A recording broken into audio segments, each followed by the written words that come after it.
Quando a arca da aliança do Senhor entrou no acampamento, todos os israelitas gritaram, tão alto que o chão estremeceu.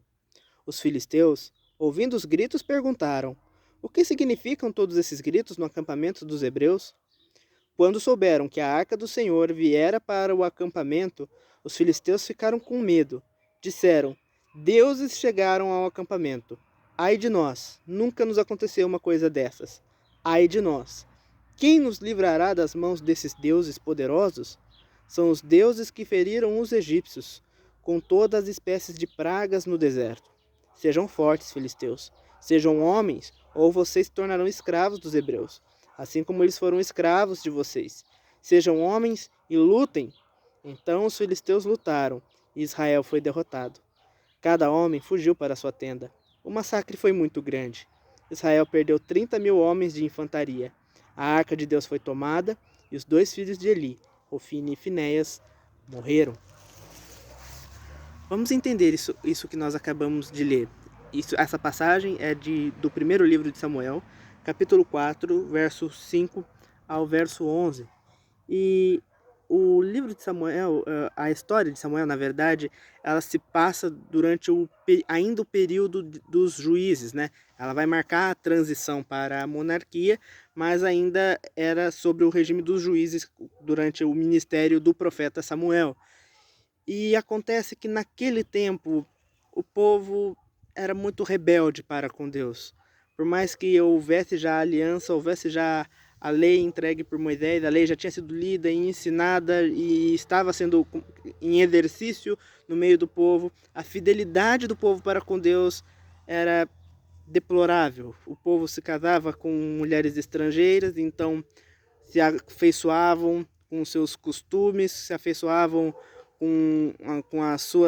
com seus ídolos, e isso os influenciava de uma maneira muito negativa, levando-os a um afastamento de Deus e consequentemente trazendo a ira de Deus, trazendo a disciplina de Deus sobre o povo.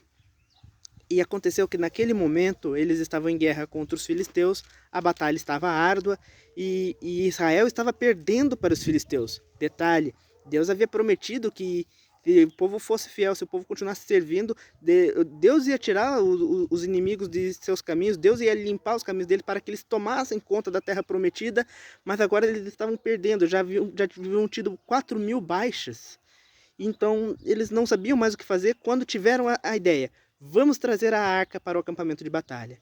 A arca da aliança, que era símbolo da presença de Deus, trouxe ânimo para os israelitas. Quando os sacerdotes chegaram carregando ela no meio do acampamento, eles gritaram tão alto que o chão estremeceu.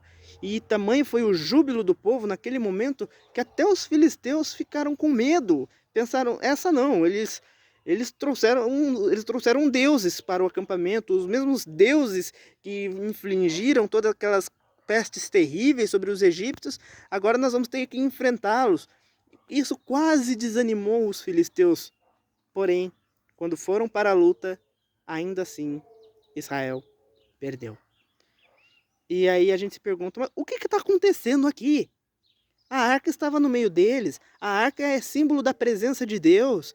E Deus é o Deus Todo-Poderoso, é o Deus dos exércitos, é o Senhor exaltado. Ele é inabalável, ele é imbatível, não tem forças nenhuma que possa se opor a ele. Tudo isso é verdade. Tudo isso é verdade. Mas a questão é que Deus não estava na arca. A questão é que Deus não pode ser tipificado e isolado em apenas em um simples objeto. Deus é maior do que todas as coisas. E do que adiantava o povo trazer a arca para o acampamento, trazer a arca para a guerra, botar toda a sua confiança na arca, quando a sua confiança na verdade não estava em Deus. Quando a vida deles não estava em Deus. Ofni e Finéias, os filhos de Eli que faleceram naquela ocasião, eram péssimos sacerdotes. O testemunho deles perante o povo era terrível. Eles violavam todas as leis para os levitas, eles violavam tudo, toda a liturgia cerimonial, todo o respeito que eles deveriam ter no momento das ofertas e no trato para com o povo. E isso simplesmente se refletiu na hora do combate. A falta de confiança, a falta de temor deles e de todo o povo custou muito caro. E aí pode falar, Deus abandonou o povo? Não, Deus nunca abandonou o povo. Deus não deixou de cumprir essa palavra em absolutamente nenhum momento. Deus, ele é um Deus amoroso, Deus ele é um Deus santo, Deus ele é um Deus misericordioso, é um Deus que está de braços abertos para nos receber, tudo isso é verdade, mas não deixa de ser um Deus justo, não deixa de ser um Deus implacável e que ele detesta o pecado, ele detesta o mal, ele detesta a desobediência e a rebeldia, coisas tais que não subsistem na sua presença.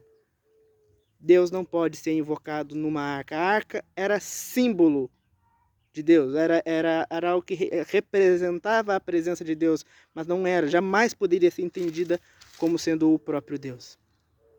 Não podemos deixar também em nossas vidas que símbolos falem mais alto do que seus significados. Não podemos deixar que líderes e sacerdotes dos dias de hoje nos induzam falando Deus está aqui, Deus está ali, Deus está nessa prática específica. Não. Jesus foi muito categórico quanto a isso quando falou com a mulher samaritana que Deus é espírito e importa que os seus adoradores o adorem em espírito e em verdade. Então o que Deus requer de nós? Arrependimento. O que Deus requer de nós? Obediência. O que Deus requer de nós?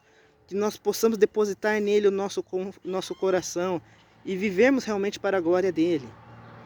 Isso que importa nesse momento. É isso que nós precisamos para as nossas vidas.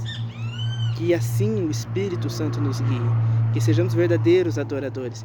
Que não possamos mistificá-lo, isolá-lo, objetificá-lo aos nossos padrões, mas possamos verdadeiramente buscar ao Senhor em espírito e em verdade. Santo é o nome do nosso Deus. Deus o abençoe.